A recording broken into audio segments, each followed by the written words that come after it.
저희가 게임을 하나 해보려고 하고요. 요즘에 인플레이션 막 들어봤다고 하는 사람들도 있는데, 여러분 혹시 모든 사람한테 제가 대통령이라고 생각을 하시고 1억 원씩 다 준다고 생각을 하면 어때요? 어떨 것 같아요? 좋지 않아요? 엄청 좋죠. 엄청 좋죠? 엄청 좋죠? 엄청 좋아요? 안 좋아요? 왜 안 좋아요? 좋긴 좋은데 그러면 세금 더 많이 내야 되잖아요. 세금을 많이 내야 되는 거야. 세금을 내는 거에 따라서 오. 다시 받는 거니까.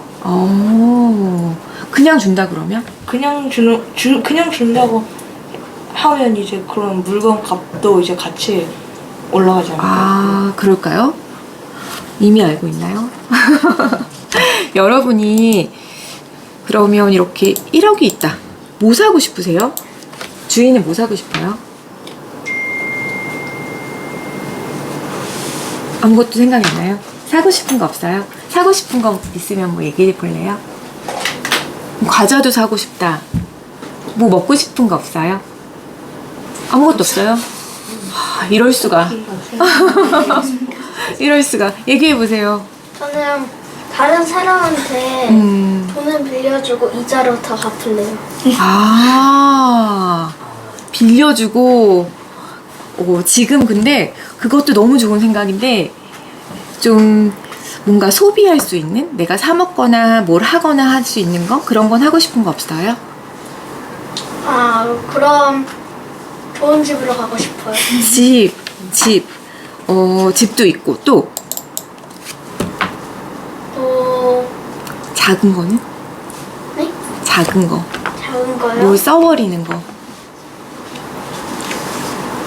비싼 연필? 비싼 연필? 연필이 비싼 게 있구나. 또 다른 분은 비싼 연필.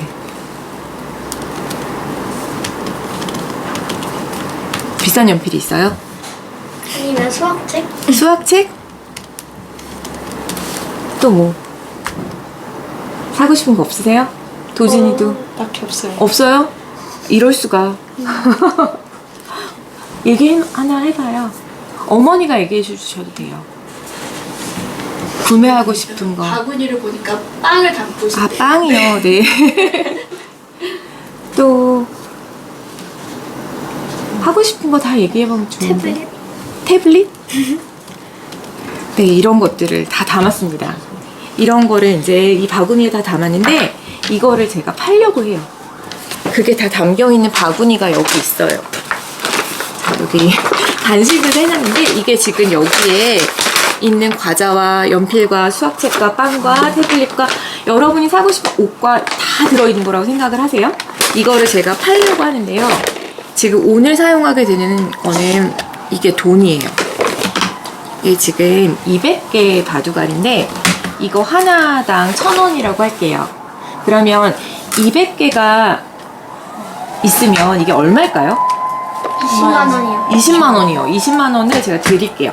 그러면 지금 어머니랑 계시면 한 팀으로 해주시고요. 한 팀이 한 가구가 되는 거예요. 한 집집마다 이렇게 소득을 배분하겠습니다. 다 똑같이 나눠주는 건 아니에요. 주인 혼자 해도 되죠? 감사합니다.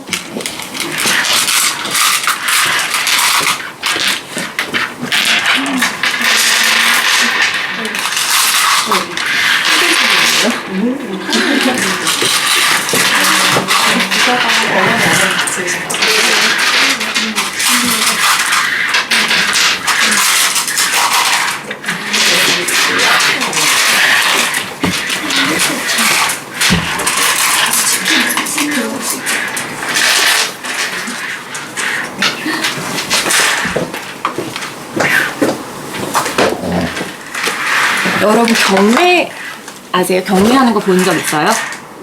경매를 팔 건데 가장 낮은 가격은 지금 1,000원이 쪼갤 수가 없어서 1,000원부터 이제 시작해서 올라가는데 가장 높은 가격을 이제 제시하신 분께 낙찰을 할게요. 그러면 해보죠. 누구부터 시작을 할래요? 그래요? 1,000원, 돈을 걸고 금액을 1,000원. 천원이요. 또 더 있지 않으세요? 저 2,000원 할게요. 2,000원, 3,000원,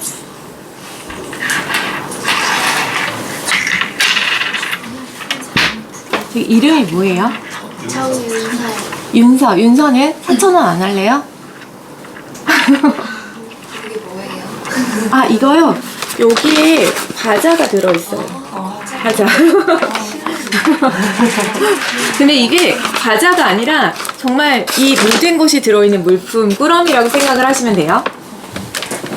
진짜 드릴 거고요. 9,000원이요. 9,000원. 9,000원. 더 이상 없으세요?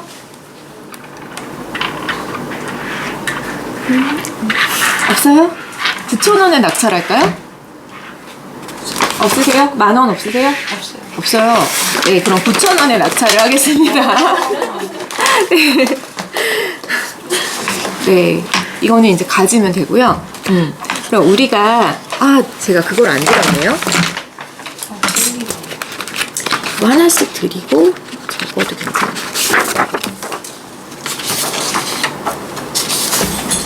여기에 결과 기록지가 있는데 거기에 좀 적어 보시면 돼요.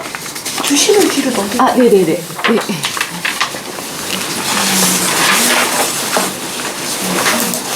우리가 지금 20만 원이 돌아다니는 돈이었어요. 그쵸? 여기가 한 나라라고 치면 지금 돌아다니는 돈의 양이 20만 원이었어요. 그때 낙찰 가격이 9,000원이었죠. 그러면 지금 여기에는 얼마의 돈이 남아있을까요? 20만 원에서 9,000원을 빼면 되잖아요. 19만 19만 1,000원이 남아있겠죠? 그럼 19만 1,000원에다가 지금 제가 또 200개를 나눠드릴게요. 그럼 얼마가 될까요?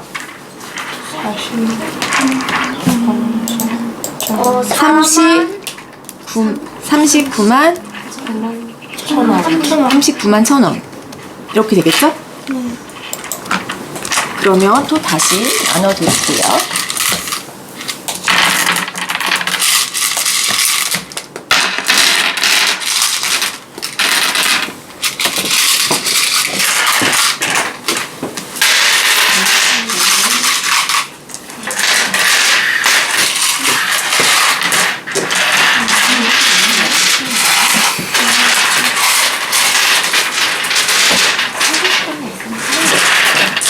지금 얼마가 본인에게 예산이 있는지 보시고요. 그거 넘도록은 못해요. 그거 넘어서는 안 되고 그걸 줘야 돼요. 9,000원 주세요.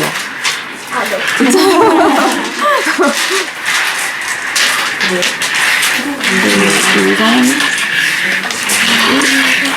7, 8 됐죠? 그러면 다시 똑같은 거거든요. 똑같아요. 내용물이. 다시 팔게요. 잠시만요. 예산을 확인할 시간을 드리고 1, 2, 3, 4, 5, 1, 2, 3, 4, 5, 1, 2, 3, 4, 5, 1,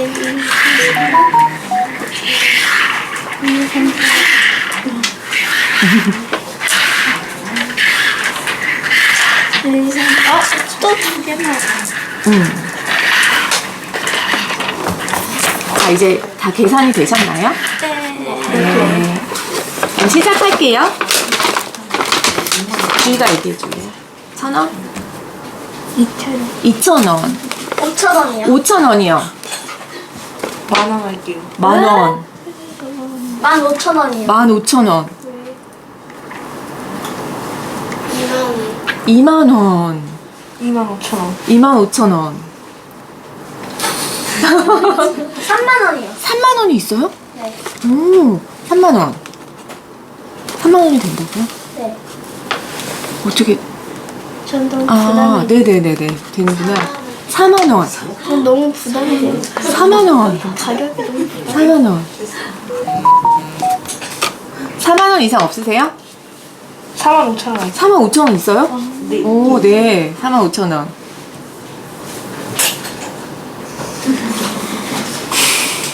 좀 가격이 너무 부담돼요. 아, 가격이 너무 부담되는구나. 45,000원이죠, 지금. 네. 45,000원에 낙찰을 할까요? 더 이상 없으시죠? 자, 45,000원에 낙찰하겠습니다. 자, 그러면 45,000원 여기 주세요.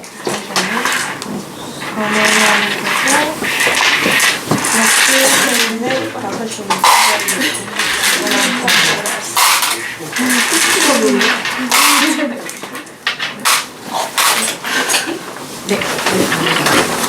그럼 지금은 45,000원에 판매가 됐어요.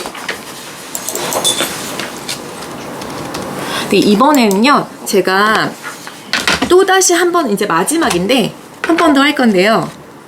이거 200개인데, 이 하얀색은 5,000원권이에요. 고액권. 그럼 얼마일까요, 얘가? 5,000원 곱하기 5,000원 곱하기 200. 100만 원이요. 100만 원이요. 맞아요. 100만 원. 그러면 지금 이제 이걸 준다면 얼마일까 생각을 해볼까요? 계산이 안 될까요? 39만 1,000원에서 45,000원을 빼면 계산기 있어주세요. 계산기 쓸까요? 우리 계산기 쓸까요? 네, 씁시다.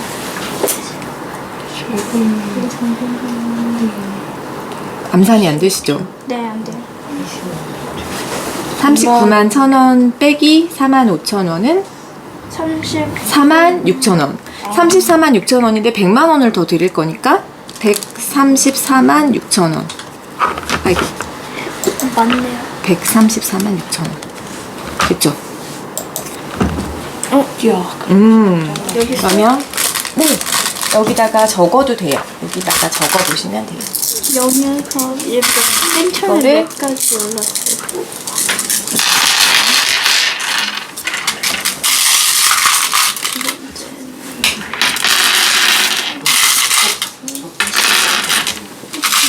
조금 아직 잘이 안 됐잖아. 그러니까 내가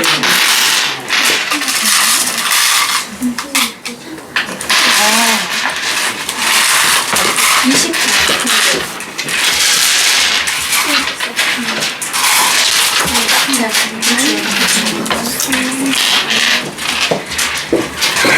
이제 또 예산을 좀 봐주시고요. 헷갈려요. 5,000원이니까 헷갈려요? 네. 두 개씩 생각하면 쉬울 것 같아요. 10,000원, 20,000원 이렇게. 3만 원, 4만 원, 5만 원, 6만 원, 7만 원, 8만 원, 9만 원, 10, 11, 12, 만 원에다가 14. 헷갈려요. 헷갈려요?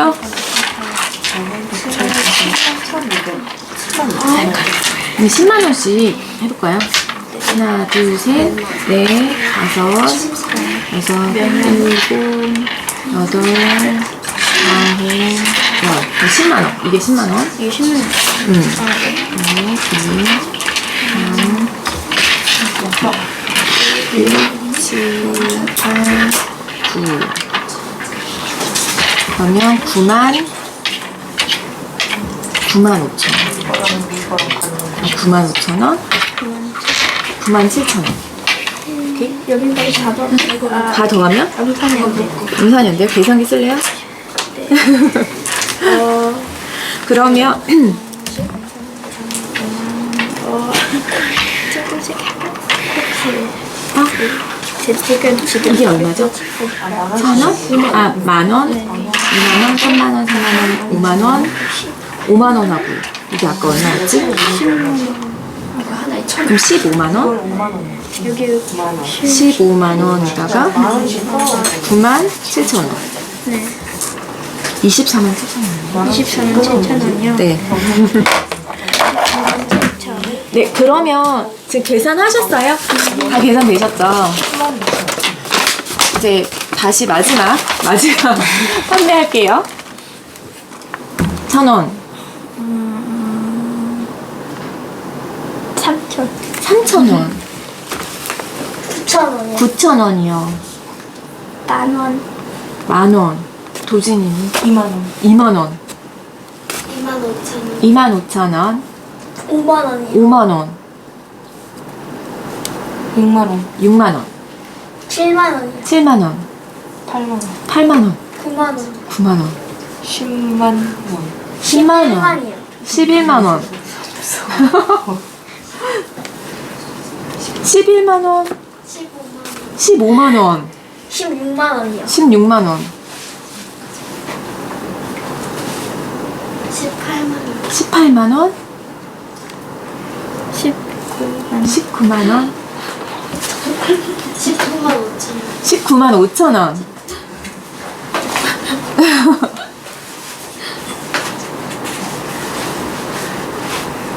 얘기하세요. 안 할래요? 아니 19만 5천 원. 19만 5천 원? 이게 전 재산이라고 생각해. 더 할 수 있잖아. 20만 원. 20만 원. 돈이 없어요. 돈이 없어요. 20만 원은 낙찰할까요? 20만 원, 20만 원을 낙찰하겠습니다. 근데 왜 갈면 갈수록 더 가격이 높아요? 그러니까요. 그러면 여기에 이제 20만 원을 주세요.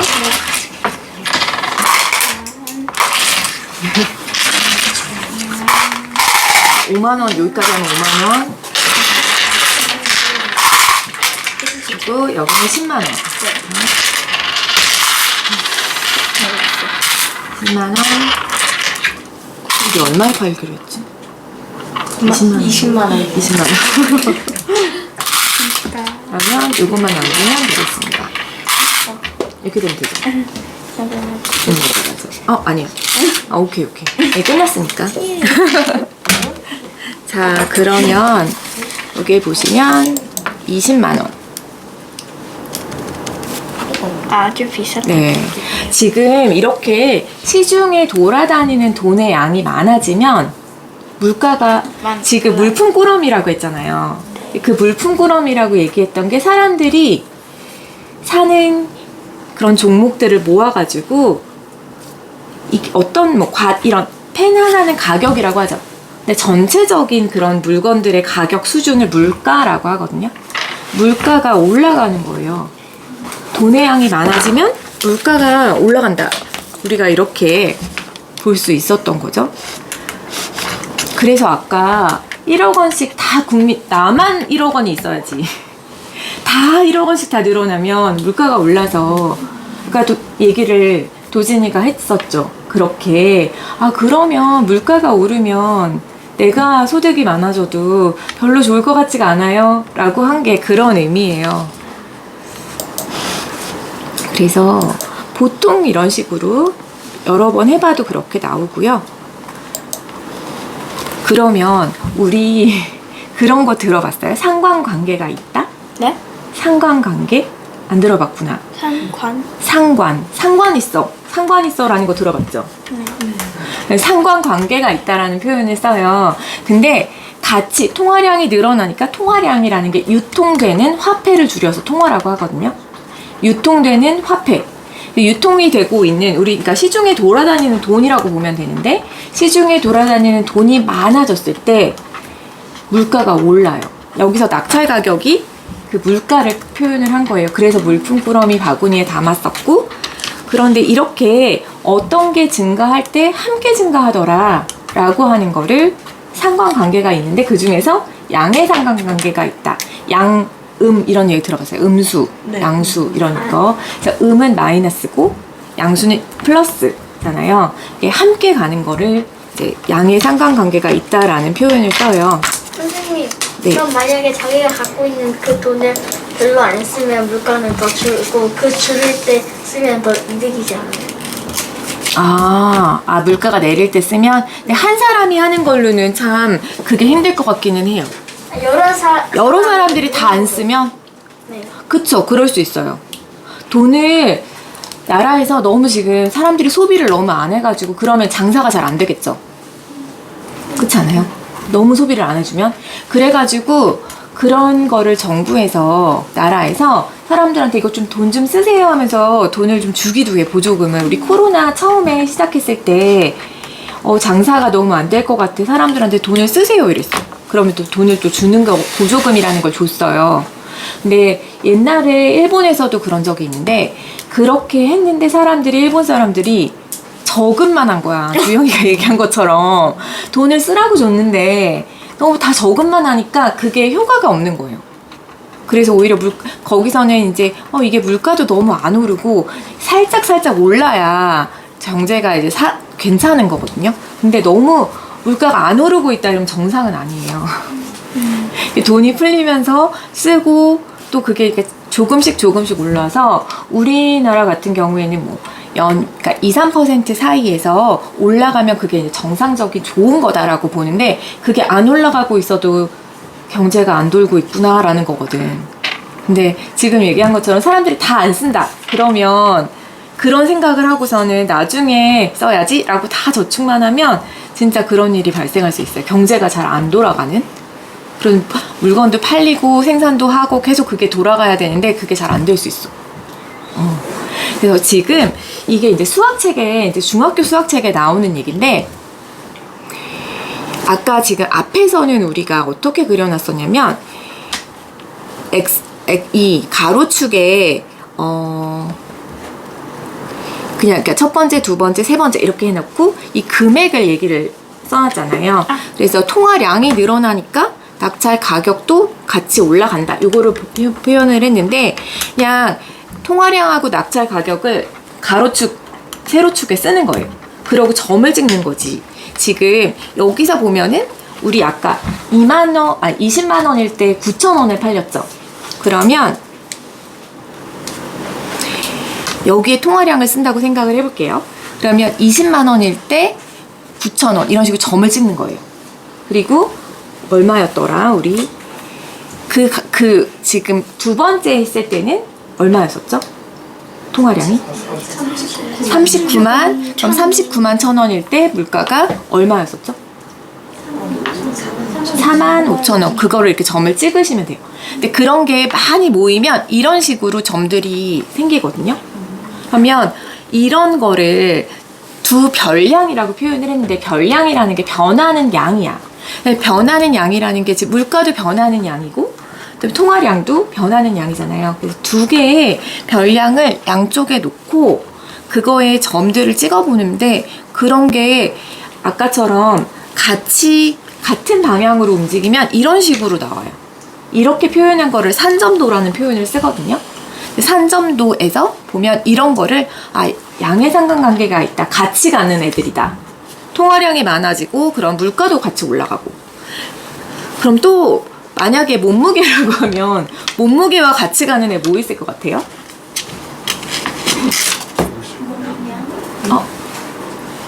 뭐야?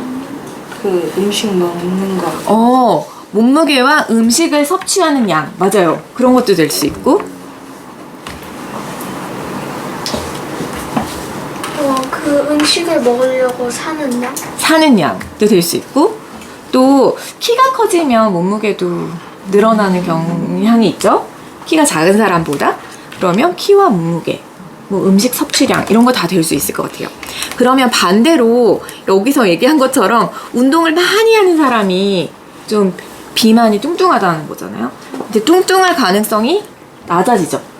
그래서 반대로 움직이는 거는 점을 찍어보면 이런 식으로 그림이 나와요. 이거를 음의 상관관계가 있다라고 표현을 하는 거죠. 이렇게 산점도를 그려보면 그런 걸 알 수 있고, 또 어떤 게 있을 것 같아요? 이런 관계가 있는 게 미세먼지 양과 마스크 판매량. 미세먼지가 많을수록 마스크 판매도 많이 할 것 같고, 도시의 인구수, 도시에 사람이 많으면 학교도 많아지지 않을까요? 그런 거. 또 여름철 기온이 막 높으면 냉방비도 많이 들 거고, 내가 먹는 치킨의 양과 몸무게 지금 얘기했던 거 나왔죠? 그런 키와 발의 크기, 이것도 뭐 상관관계가 있을 수도 있죠. 키가 큰 사람이 보통 발도 큰 경우가 많아서. 그러면 이건 어때요? 하루 스마트폰 사용량과 수면 시간. 스마트폰 막 하다가 잠을 적게 잘 수 있잖아요. 스마트폰 사용량이 많아지면 자는 시간이 적어질 수 있고, 물건이 가격이 비싸면 사람들이 덜 사지 않아요? 너무 비싸졌어 이러면. 그래서 그거와 판매량, 산의 높이와 기온. 산이 올라갈수록 알아요? 100m에 1도씩 낮아져요. 100m 올라가면 1도씩 낮아져요. 그렇게 높이 올라가면 기온은 오히려 떨어지는구나. 반대로 움직이는 거. 운동량과 비만도. 지금 얘기했던 거. 근데 시력과 안정키는 어때요? 이것도 음의 상관관계가 있을까요? 별 상관 없어 보이지 않으세요? 눈이 잘 보이는 거랑 앉은 키랑. 그 앉은 높이에 따라서 그 어떻게 보이느냐가 다르지 않을까요? 어떻게 보이느냐는 다른데, 여기서 시력이라고 하는 거는 상관없이 그냥 이렇게 검사하잖아요. 안과에서 앉은 키가 큰 사람들이 시력이 좋다, 뭐 이런 말이 될까? 아닌 것 같죠? 아무 상관관계가 없어요. 그래서 그런 거는 산점도를 그려보면 이런 식으로 나와요. 그러니까 이렇게 아까 봤지만 이런 식으로 우상향하거나 우하향하거나 이런 모습이 아니라 이렇게 아무 상관없다, 이건 상관관계가 없다라고 표현을 하는 거예요. 근데 여러분, 인과관계 들어봤어요? 인과관계는 뭐예요? 인과관계, 원인과 결과. 그러면 통화량과 물가는 인과관계가 있는 것 같아요, 없는 것 같아요? 통화량이 늘어나면 물가가 올라간다, 되죠? 근데 두 개가 양의 상관관계가 있다고 해서 언제나 인과관계가 성립하는 건 아니에요. 그런 거 뭐가 있을 것 같아요? 예를 들어서 키하고 언어 이해 능력. 키가 큰 사람, 키가 커지면 언어 이해 능력이 있다, 말이 되는 것 같아요? 그건 아닌 것 같죠? 근데 아주 애기들보다 점점 성장을 하면서 언어 이해는 좋아져요, 그쵸? 근데 그렇다고 해서 키가 커지면 언어 이해 능력이 좋아진다 라는 거는 말이 안 되는 거잖아요. 이런 거는 상관관계는 있지만 인과관계는 성립하지 않는다라는 거죠. 근데 신문 같은 데 보거나 하면 사실 그냥 상관관계가 있을 뿐인데, 이게 원인과 결과처럼 그렇게 이제 기사도 나오고 하는 경우가 있거든요. 그런 거를 잘 보고 판단을 할 수 있어야 돼요. 지금 진짜 통화량이 너무 많아져가지고 역사적으로도 막 인플레이션이라는 게 물가가 굉장히 높게 지속적으로 상승하는 현상을 인플레이션이라고 하는데, 그렇게 발생했던 일들이 꽤 있었어요. 2018년, 아주 오래된 얘기 아니죠. 2018년에 베네수엘라 지폐가 이만큼이 1달러야. 그래서 베네수엘라 화장실에요, 공중 화장실에 지폐를 쓰지 마세요. 휴지 대신 쓰지 말라는 거예요. 너무 완전 휴지 조각보다도 돈이 못해져서 그런 일들이 발생을 했고, 여기 이거 되게 유명한 100조 짐바브웨 달러인데요. 이게 2008년에 이거는 이제 발행이 됐어요. 너무 물가가 올라서 사람들이 막 술을 지고 가가지고 뭐 맥주 한 잔 사야 되고, 계란 3개를 사는데 막 100조 달러를 지불해야 되고 그랬대요. 그래서 우리나라도 옛날에 여러분 경복궁 아시죠? 그게 임진왜란 때 불탔었거든요. 불타고 있다가 그때 혼선되고 맞아. 하다가 맞아. 흥선대원군이 무슨 돈을 발행했는지 알아요? 그것까지 기억이 안 나는 거예요. 흥선대원군이 경복궁을 다시 지으려고 당백전이라는 걸 발행을 했어요. 당백전이, 그러니까 보통 일반적으로 많이 사용하고 있었던 게 상평통보라는 게 있어요, 조선시대에. 근데 상평통보보다 100배, 이거는 100배짜리야 라고 해가지고 높은 고액권 당백전이라고, 100배를 당하는 이런 돈이야 라는 이름의 당백전을 발행을 했는데, 그러고 나서 우리 지금 하얀 바둑가 고액권이었잖아요. 근데 지금 이거는 5배인데도 그런데 당백전 100배에 달하는 돈이다 라고 해가지고 발행을 했더니, 그때 엄청 우리 그때 경제 조선시대에도 물가가 엄청 올랐었다고 해요. 그리고 되게 유명했던 때가 이거는 지금 그 얘기, 짐바브웨가 너무 심해서 1조 짐바브웨 달러를 1짐바브웨 달러로 바꾸는 개혁을 했거든요. 그럼에도 불구하고 이게 안 잡히고 있어요. 그래서 지금 금화도 발행을 했고요.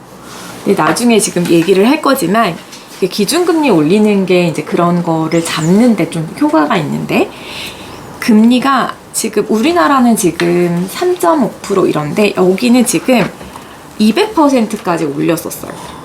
물가 상승률이 뭐 192%막 이런 한 달 사이에 막 그런 일들이 있어서 금화도 발행해야겠다. 안 되겠다.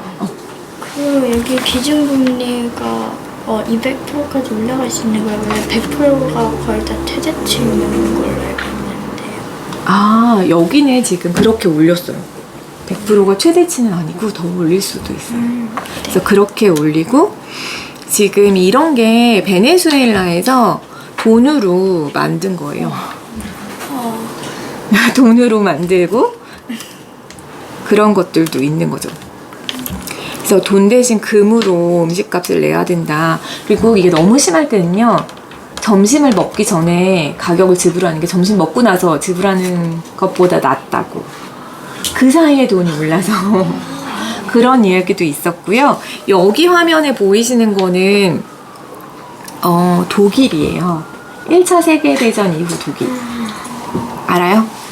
1차 세계대전에 독일이 졌잖아요. 그래서 그때 승전국들이 너네가 이 전쟁 일으켰으니까 그에 대한 책임을 져라고 해가지고 되게 많은 돈을 내라고 했어요. 근데 그래가지고 그때 당시 요즘에는 독일이 무슨 돈을 써요? 유로를 써요. 유로. 유럽 연합에 유로를 쓰는데 그때 당시에는 마르크라는 걸 쓰고 있었어요. 그 마르크를 너무 많이 발행을 해가지고 지금 이게 돈을 쓸고 있는 거예요. 돈이 휴지가 됐어. 그리고 이거는 지금 땔감으로 쓰는 거예요. 난로에 나무보다 못해. 이게 지금 그런 식으로 사용을 하고 있는 거거든요. 그거에 대한 영상 하나 보여드릴게요.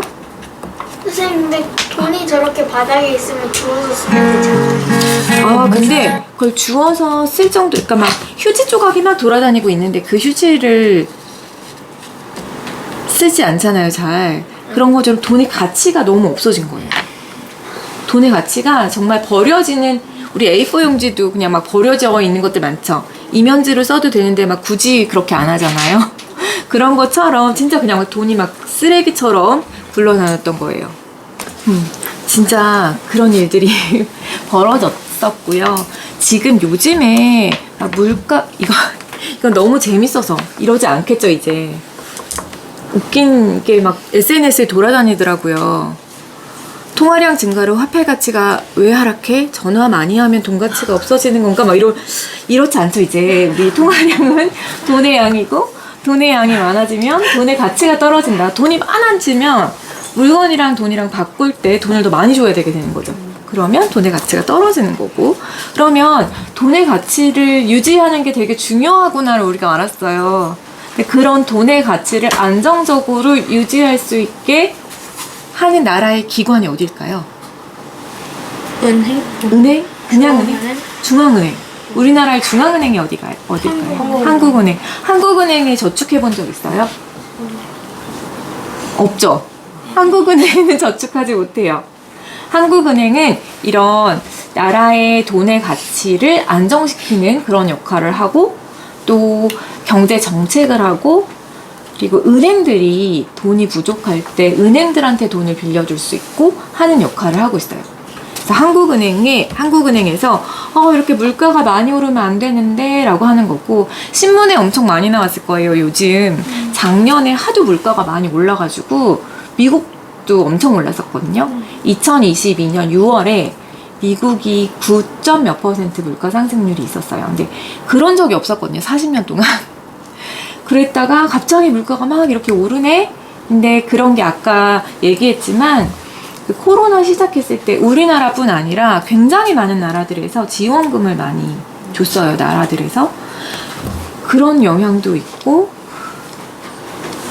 물가가 너무 많이 오르니까 어떻게 해야 되지? 해가지고 미국에 우리나라 한국은행처럼 그런 역할을 하는 데가 연방준비제도가 있거든요.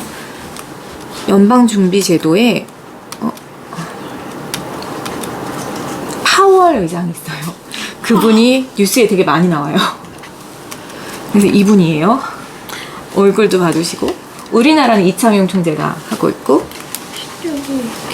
보면 그러면 그러니까 금리라는 게 뭔가 보면 금은 돈이에요.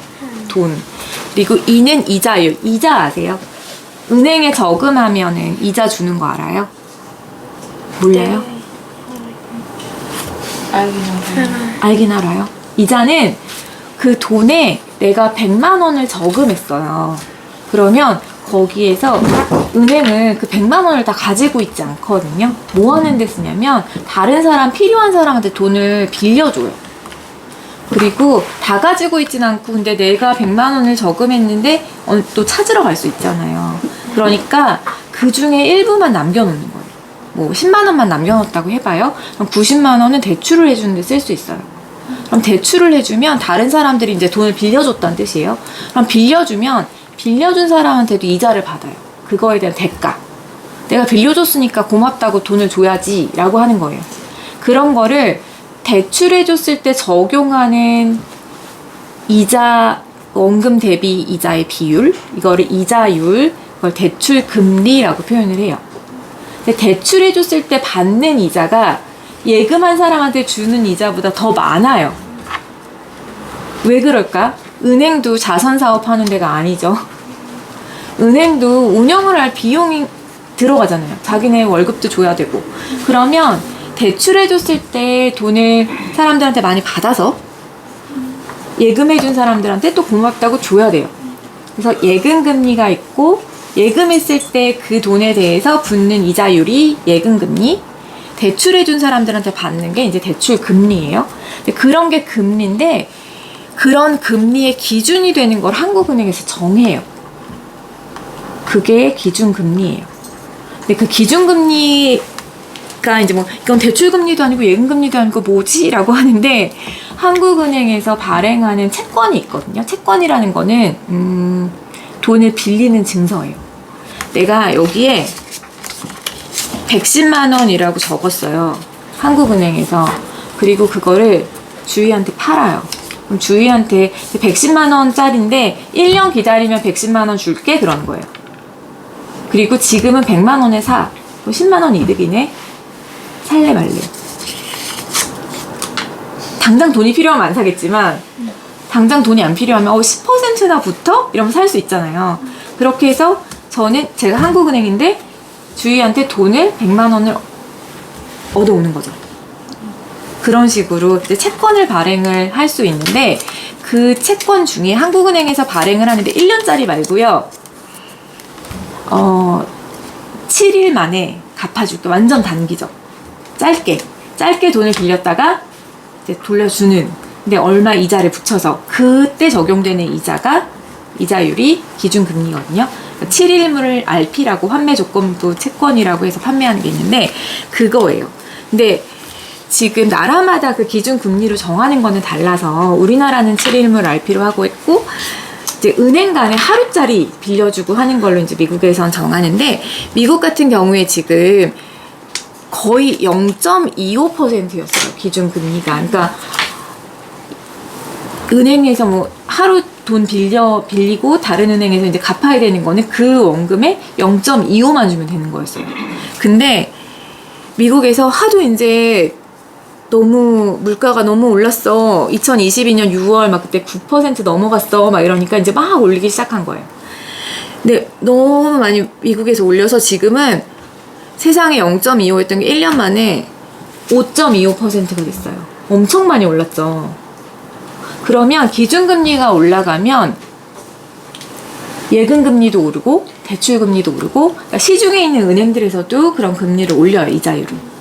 그러면 생각을 해보면 예금금리가 막 높아졌으면 예금을 그러니까 저축을 하고 싶을까요? 안 하고 싶을까요? 예금금리가 낮은 거랑 예금금리가 높은 거랑 어떨 때 더 저축하고 싶어요?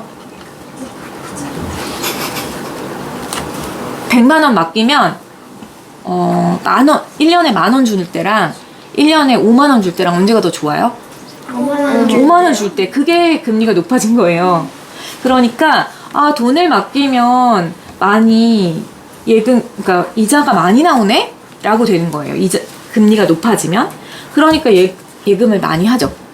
사람들이 돈을 많이 막 소비하는데 쓰는 것보다 예금을 많이 하면 물가가 더 줄어들 수 있죠. 돌아다니는 돈의 양이 줄어들잖아요. 예금을 해버리면. 아, 돈 쓰는데 막 사용하지 않고, 아, 난 예금을 하는 게 좋겠어 라고 하면. 그래가지고 은행에다가 모아놓고만 있으면 시중에 돌아다니는 돈이 줄어들어요. 그쵸? 이해가 안 가는구나. 그럼 자기가 갖고 있어도 돈이 잘 안 드는 거예요? 그쵸. 근데 집에만 장롱 속에 놓는 것보다 은행에 저축을 해놓는 게 더 좋지 않을까요? 이자도 붙고. 그쵸? 그래서 예금도 많이 하게 되고, 그리고 보통 기업들은 어떤 자기가 사업을 확장해야겠다 라고 할 때 자기 돈으로 다 못해요. 기업들은 대출을 많이 받거든요. 그럼 대출을 받을 때 이자가 막 비싸지면, 이자율이 높아서 막 비싸면 대출을 많이 받을 수 있을까 못 받을까? 내가 100만 원을 빌렸는데 예전에는 1년에 2만 원만 주면 됐어. 102만 원을 갚으면 됐는데 이제 막 110만 원을 갚아야 돼. 좋아요? 안 좋죠. 너무 부담이 되니까 대출을 많이 못 받아요. 대출을 많이 못 받고, 그러면 이렇게 기업이 새로운 어떤 사업을 벌인다거나 이런 거를 뭐라고 부르냐면, 또 기계를 산다거나 하는 걸 투자라고 불러요. 그러니까 경제에서, 그러니까 뭐 주식 투자할 때 그 투자가 아니라 그냥 경제에서 일반적으로 뭐 민간의 투자가 늘어났어요, 줄어들었어요, 이런 신문에 나오거든요. 그럴 때 말하는 투자는 주식 투자가 아니라 그런 투자예요. 기계를 새롭게 산다, 새로운 사업을 확장한다, 이런 거. 근데 그런 거를 많이 못 해요. 그렇게 돼서, 그러니까 돈이 어쨌든 은행에 그냥 묵혀 있는 게 아니라 대출도 해가고 사람들이 소비도 많이 하고 이래야지 돈이 많이 풀리고 이 통화량이 많아지거든요. 근데 그거를 흡수를 하는 거예요. 금리를 높이면 대출도 못하게 하고, 대출 너무 부담돼서 못하고, 예금을 사람들은 더 많이 하고, 그래가지고 시중에서 쓰는 돈, 돌아다니는 돈이 적어지는 거죠. 그래서 우리가 돈이 많이 풀렸을 땐 이렇게 금리를 막 올리는 정책을 쓰는 거예요. 미국이 올리기 시작해서 우리나라도 막 같이 올렸어요. 근데 미국에서 올린 게 우리나라랑 무슨 상관이 있을까? 미국이랑 우리랑 친해서. 친해서? 맞아. 그것도 있는 것 같아. 아니면 경제가 비슷해서? 경제가 비슷해서. 사람들은, 얘기해. 어디서 아니 들었는데 기억이 안 나. 사람들이 미국에서 발행하는, 아까 미국 국가가 돈을 빌리는 게 미국 채권이에요. 채권이라는 거를 주고 돈을 받는 거야. 나중에 이자로 얼마 줄게 하는 거야. 우리나라에서 발행하는 채권도 있어요. 아까 얘기한 것처럼. 그러면 미국에서 그런 채권을 나 돈 빌려줘 그러면 5% 줄게 하는데, 우리는 한국에 빌려주면 1%만 줄게. 어디다 하고 싶어요? 미국에 하고 싶죠. 그래서 돈이 우리나라로 투자를 하지 않고 미국으로 많이 빠지는 거예요. 그러니까 우리도 어쩔 수 없어.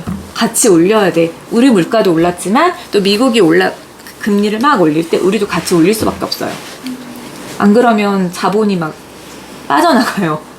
그래서 지금 이런 이야기가 있고, 보통은 근데 정상적이라면 기준금리를 보통 0.25%포인트씩 올리거든요.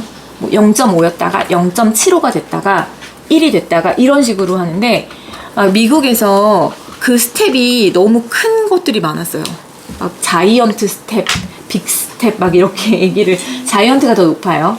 빅 스텝이 0.5, 자이언트 스텝이 0.75 이런 식으로 얘기를 하거든요. 좀 어렵죠. 근데 그러니까 그런, 아까 이제 돈의 양이 많아지면 물가가 오른다, 그에 대한 해결책으로 하는 게 한국은행에서 금리를 올리는 거다 라는 건 이해했어요?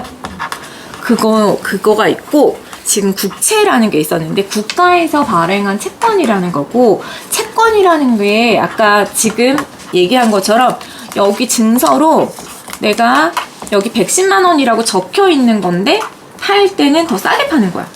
그러면 1년 후에는 그 돈을 갚을게 라고 하면서 나라에서 돈을 빌리는 게 국채예요. 근데 국채를 나라에서 발행을 하면 한국은행이 발행을 했어. 그러면 이렇게 나중에 돈 줄게 하고 지금 당장 돈이 많은 걸 흡수를 해버리는 거예요.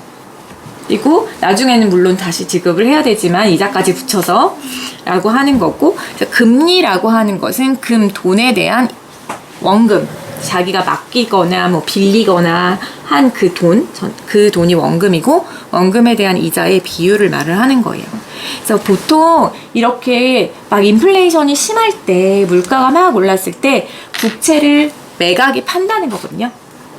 팔아서 돈을 내가 흡수해버리고, 또 기준금리를 높여가지고 대출 적게 하게 하고 예금은 많이 하게 하고, 그렇게 하는 거죠.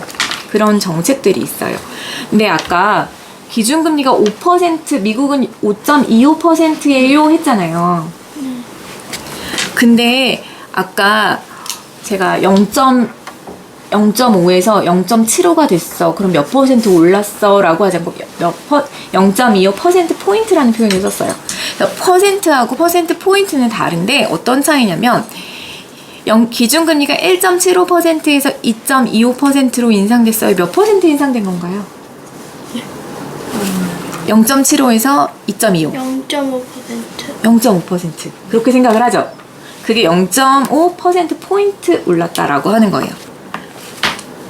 그래서 여러분이 그 백분율 계산하는 게 이제 6학년에 나오나요? 그럴 텐데, 원래가 1.75였잖아요. 그리고 얘네 간의 차이가 지금 0.5죠. 그리고 곱하기 100을 하면 이게 이제 얼만큼이 퍼센트가 올랐는지 나른지 그 퍼센트를 구할 수 있는데, 여기에서 지금 1.75에서 2.25%가 됐으면 얼만큼의 퍼센트가 올랐니? 28.57%가 올랐어 라고 하는 거고, 그냥 여기서 이걸 뺀 거 있죠. 그 차이, 그거는 퍼센트 포인트라고 표현을 해요. 네. 퍼센트 포인트 혹은 신문에 보면 BP 이렇게 돼 있는 게 있거든요. 그게 퍼센트 포인트예요. 같은 거. 지금 사용하시는 이렇게 퍼센트 포인트 혹은 BP 이렇게 쓰는 거, 그런 게 차이가 있는 거예요. 퍼센트 포인트로 얘기를 했을 때 주희가 얘기한 것처럼 0.5% 포인트 인상됐어요 라고 하는 거예요. 그래서 퍼센트는 전체 수량을 100으로 해서 해당 수량이 그 중에 얼만큼 되지? 라고 하는 거. 퍼센트 포인트는 퍼센트 간의 그 차이, 그거를 얘기하는 거예요. 오늘 했던 거를 좀 정리를 해보면, 원금에 대한 이자의 비율 뭐라고 했을까요? 금리, 이자율, 그쵸? 유통되는 화폐의 양? 통화량. 전반적인 물건들의 가격 수준. 물가. 통화량과 물가는 양의 상관관계에 있다라고 했고, 물가가 전반적으로 계속 올라가는 현상을 인플레이션이라고 했어요. 수학을 우리 아까 상관관계 얘기를 했었고, 그거를 두 개의 변하는 거를 X축, Y축에 놓았을 때 그려보면 그걸 산점도라고 하고, 거기서 이렇게 함께 올라가는 걸로 변하면 우측으로 우상향하는 걸로 나오면 양의 상관관계에 있다라고 했고, 통화량과 물가는 양의 상관관계에 있다라고 할 수 있는 거고요. 퍼센트와 퍼센트 포인트 그런 차이도 알아두시면 좋을 것 같아요. 그래서 지금 보면 우리가 뭐 몇 년 전부터 굉장히 투자에 막 열풍이, 여기서 말하는 투자는 그 경제에서 말하는 그 민간 투자 아니고 우리 막 주식 투자 뭐 이런 거 열풍이 막 불었잖아요. 근데 정말 이렇게 보통 이게 경제가 우리나라 단독으로 일어나는 게 아니라 세계 전체적으로 봤을 때 러시아 우크라이나 전쟁이 나니까 막 물류도 막 못 수입하고, 우리나라는 특히 경제 전체 GDP의 거의 80% 정도가 무역에 의존하고 있거든요. 그러니까 우리는 여기 우크라이나가 밀이 굉장히 많이 나는 곳이고, 또 곡물 많은데 우리나라가 곡물 자급도가 되게 10몇%밖에 안 돼요. 나머지는 이제 수입을 한다는 건데, 그래서 물가가 막 상승하는데 우리는 특히나 그런 식량 물가가 되게 많이 올랐어요. 그래서 그런 거. 미국에서 기준 금리를 높이니까 환율도 올랐거든요. 그게 환율이라는 거는 이게 조금 어려울 수 있는데, 달러를 사는 가격이라고 생각하면 돼요. 미국 달러랑 우리나라 원화랑 비교했을 때 원래 우리나라에서 그러니까 1달러를 1,000원 주고 샀었다고 생각을 해보세요. 근데 이렇게 미국에서 막 기준금리를 높였을 때 그럼 사람들이 미국 돈을 좋아하게 돼요. 거기에 내가 투자를 하면 미국 채권을 사면 나는 이자를 많이 받을 수 있으니까. 그러면 미국 돈을 좋아하게 되면 미국 돈의 가치가 높아지는 거잖아요. 그러니까 사과를 사람들이 막 많이 사려고 그래. 그러면 사과 가격이 높아지죠. 그것처럼 미국 돈을 많이 사려고 그러면 미국 돈의 가치가 높아져요. 그러면 그게 환율이 올라가는 거예요. 그래서 그런 식으로 이렇게 하고 우리 뭐 미국의 금리를 올리면 우리도 기준금리를 높여야 되는 그런 상황들, 이런 거를 다 이렇게 같이 볼 때 그럼 주가는 어떻게 될까? 또 이게 채권에는 어떤 영향을 미칠까? 이런 것들을 예측을 할 수가 있어요. 그래서 투자를 하기 위해서도 전에도 이런 경제적인 흐름을 읽을 수 있어야 되는 것 같아요. 그래서 그런 공부도 하셨으면 좋겠어요. 그래서 지금 오늘 했던 거는 여기 세계 시민이 된 실험경제반 아이들에 나오고요. 오늘 했던 실험이. 그리고 조금 더 아까 사과 가격이 왜 오를까? 이렇게 뭐 우리는 선택할 때 어떤 걸 고려해서 선택해야 될까라고 하는 식으로 조금 더 좀 작은 하나하나를 살펴보는 게 여기 노란색 최강의 실험경제반 아이들에 나와 있고, 수업 자료도 이제 블로그에 해놔서 보시면 될 것 같아요. 이렇게 마치고 혹시 질문 있으면 질문해 주시면 좋겠습니다. 초등 아이들한테는 사실 경제라는 게 네. 보이지가 않으니까 네. 이게 명확하게 이런 개념이나 이렇게 들어오지 않잖아요. 집에서 할 수 있는 게 뭐 용돈 저축? 네. 해서 내가 어떻게 잘 쓰느냐, 네. 그리고 또 내가 이만큼 쓰면 없어지고 그다음 용돈 받지만 이걸 어떻게 더 잘 활용할 네, 수 네. 있는 그런 아이들에게 실체적으로 좀 뭔가 이렇게 할 할 수 수 있는 있는 거. 방법들이 용돈을 주고받고 쓰고 말고도 다른 그런 경제적 개념들을 좀 넣어줄 수 있는 그런 활동들이 있을지. 네. 예. 저는 마트 갈 때요, 같이 돈 우리가 얼마를 쓰자, 얼마 안에서 쓰자라고 하고, 그거를 뭘 사고 싶은지 좀 적어본 다음에 거기서 가격 비교하면서 그럼 어떤 거를 우리가 했을 때 가장 큰 만족을 느낄 수 있을지, 이런 장보기를 할 때도 되게 경제교육이 되는 것 같고요. 그리고 어떤 그냥 그거는 이제 상상을 해보는 건데, 너가 이거에 대해서 얼마의 만족을 느끼냐, 뭐 어떤 물건을 살 때도요. 그러면 그 만족이 돈으로 환산했을 때, 모든 걸 다 돈으로 환산할 수는 없지만, 나는 사과를 먹었을 때 얼마어치의 만족을 느끼는 것 같아, 이런 식으로 표현을 한다면 그것까지 지불하겠죠. 그리고 그거보다 더 싸게 되면 그만큼의 추가적인 이득을 얻는 거고, 근데 이제 가격이 비싸지면 사고자 하는 양이 줄어들잖아요. 근데 그런 것들도 왜 초등학교 4학년 수학에서도 나와요. 그러니까 뭐 어떤 두 개의 변수 간의 그런 대응 관계를 그렇게 해보잖아요. 그럼 가격하고 사고자 하는 양, 이거를 대응 관계도 맞춰보고, 그런 식으로 해서 그게 수학하고도 관련이 있고 경제의 개념인 거니까 그런 것도 해보면서 그래프도 같이 그려보고 해도 괜찮은 것 같아요. 네. 파는 사람 입장에 오히려 애들이 더 헷갈려 하는데요. 네, 그러니까 사는 거는 가격 비싸지면 덜 사지, 당연하다고 생각을 하는데, 파는데 가격이 비싸지면 왜 더 많이 안 팔리면 어떡해요? 라고 하는 거예요. 근데 그거는 이제 살 사람들을 생각하는 게 아니라 공급자의 입장에서 내가 비용이 얼만큼 들어가는데, 내가 사과를 생산하는데 비용이 10만 원이 들어가면 10만 원 이상은 받아야 되지 않느냐. 어떤 사람은 또 20만 원 들어갈 수도 있고, 또 사람마다도 다르지만 환경에 따라서 또 바뀌는 것 같아요. 이렇게 지금 막 곡물가가 막 상승했을 때, 뭐 빵을 생산하는 사람이다. 그럼 밀가루 가격이 막 상승하면, 그러면 이게 비용이 많이 들잖아요. 그럼 가격은 비싸져야 되고, 그럴 때 공급은, 그러니까 가격이 비싸졌을 때 오히려 생산 비용을 좀 많이 들어서 생산하는 사람도 비싸면 할 수 있어요. 근데 가격이 싸지면 오히려 생산 비용이 적은 사람만 생산할 수 있잖아요. 그래서 생산량이 이렇게 늘어나는 그런 것들도 이제 함께 얘기해 보실 수 있을 것 같아요. 그래서 그러니까 제가 이제 그러니까 제 책에서도 그런 사례들도 있고, 그래서 집에서 같이 대화를 하거나 그 생활 속에서 할 수 있는 것들이 많이 담겨 있고, 그런 신문도 진짜 좋은 것 같고요. 그러니까 아이들이 그러니까 이런 거를 하고 나서 이제 금리에 대해서 관심을 갖고 금통위에서 발표하는 것도 좀 보고 그러기도 하더라고요. 그리고 저는 그런 체험할 수 있는 장소에 가는 것도 너무 좋은 것 같아서 한국은행 분관 옆에 화폐박물관이라고 있고요. 거기에서도 이제 체험하면서 알아볼 수 있는 것들이 꽤 많고 해봤어요? 알았어요. 자기 얼굴이 나오는 돈도 나오고요. 네. 5만 원. 네네. 그런 것도 좋고, 그 옆에 바로 신한은행에서 운영하는 이름이 뭐더라? 금융사 박물관이 있어요. 그래서 거기도 한국은행에서 가깝거든요.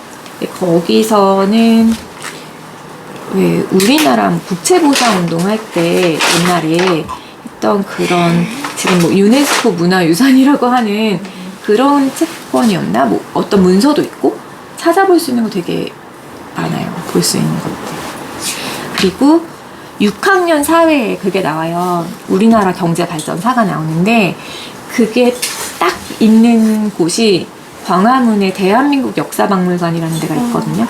근데 거기 가보면 일제시대부터 쭉 그러니까 발전해온 거를 볼 수 있어서 그거랑 6학년 과정이랑 엄청 잘 맞아요. 거기서 그걸 보면 아이들 노는 코너도 있는데 옛날 장난감들도 모아놔가지고 재밌게 볼 수 있고, 이게 거기 보시면 일제강점기에 전시실은요 천장이 낮고 어두워요.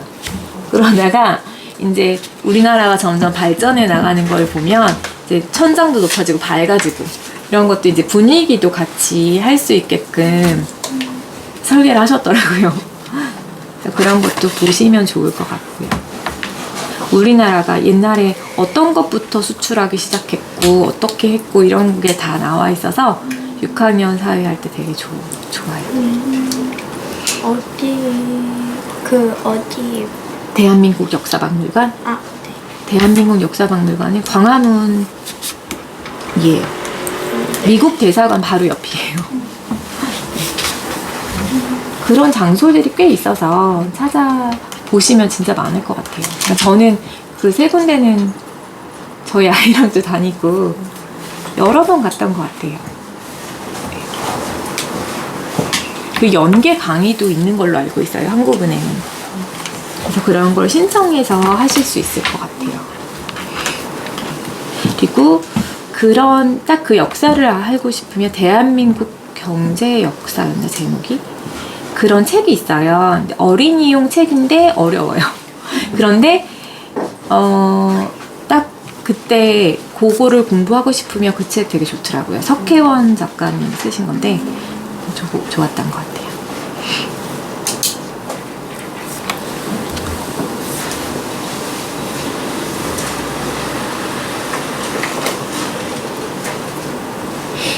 또 다른 거 궁금한 것도 있으면 받고 마칠까요? 그러면 없으시면